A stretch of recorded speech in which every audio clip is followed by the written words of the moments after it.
السلام علیکم دوستوں۔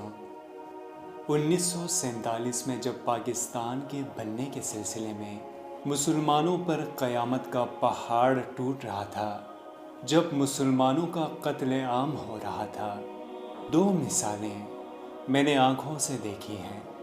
ایک صاحب کو دیکھا کہ جس کی بہت بڑی داڑھی تھی، انہوں نے داڑھی صاف کرا دی۔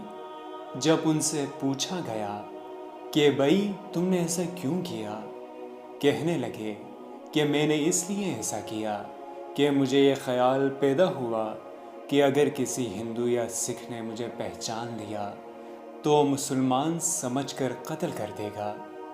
اور ایسی مثال بھی موجود ہے کہ ایک صاحب پہلے سے داڑھی منڈواتے رہے، اس نے ہنگامے کے دوران داڑھی رکھ لی، کہنے لگے مسلمانوں کا قتل عام ہو رہا ہے، معلوم نہیں میں کس وقت شہید کر دیا جاؤں، میں ایسی شکل لے کر اللہ کے پاس حاضر ہونا نہیں چاہتا، اس لیے میں نے صورت سنت کے مطابق بنا لی۔